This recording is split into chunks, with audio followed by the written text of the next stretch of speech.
हरे कृष्णा, राधे राधे। आप सभी का हमारे YouTube चैनल आध्यात्मिक कथा में बहुत बहुत स्वागत है।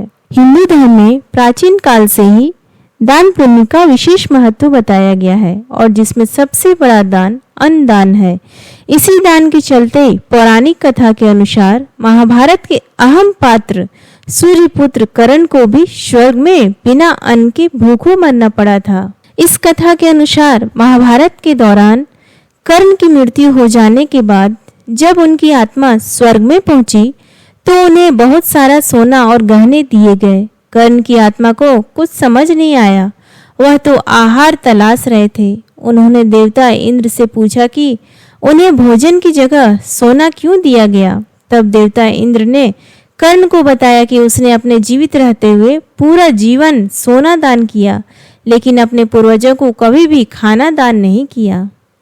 तब कर्ण ने इंद्र से कहा उन्हें यह ज्ञात भी नहीं है कि उनके पूर्वज कौन थे और इसी वजह से वह कभी उन्हें कुछ दान नहीं कर सके।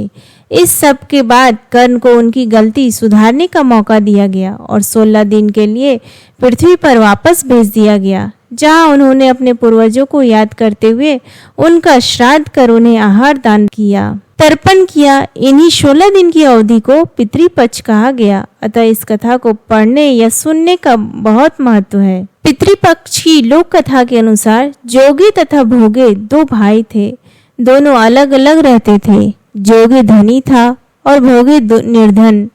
दोनों में परस्पर बड़ा प्रेम था। जोगी की पत्नी को धन का अभिमान था, किंतु भोगे की पत्नी बड़ी सरल हृदय थी।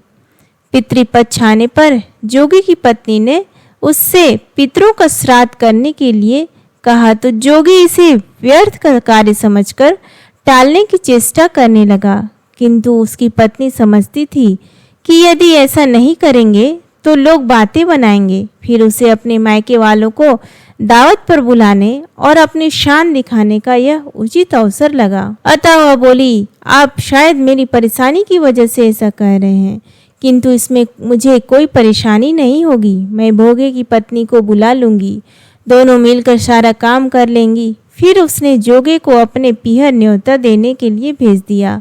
दूसरे दिन उसके बुलाने पर भोगे की पत्नी सुबह सवेरे आकर काम में जुट गई। उसने रसोई तैयार की, अनेक पकवान बनाए, फिर सभी काम निपटाकर अपने घर आ गई। आखिर उसे भी तो पितरों का श्राद्ध तर्पण करना था।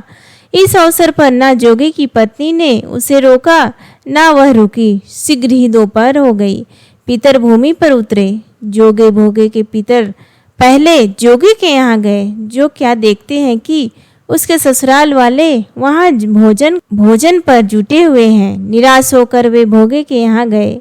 वहाँ क्या था, मात्र पितरों के नाम पर अगियारी दे दी गई थी। पितरों ने उसकी राख चाटी और भूखे ही नदी के तट पर जा पहुँचे। थोड़ी देर में सारे पितर इकट्ठे हो गए और अपने अपने यहाँ के श्राद्धों की बड़ाई करने लगे।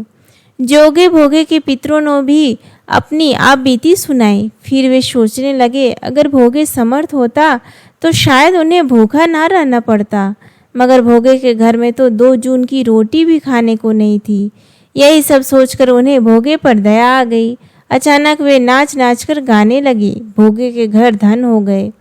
भोगे के घर धन हो जाए। सांझ होने को हुई। भोगे के बच्चों को कुछ भी खाने को नहीं मिला था। उन्होंने माँ से कहा, माँ मुझे भूख लगी है। तब उन्हें टालने की गरज से भोगे की पत्नी ने कहा, जाओ आंगन में हौदी औंधी रखी है, उसे जाकर खोल लो और जो कुछ मिले बांट कर खा लेना। बच्चे वहाँ पहुँचे तो क्या देखते हैं कि हौदी मोहरों से भरी पड़ी है।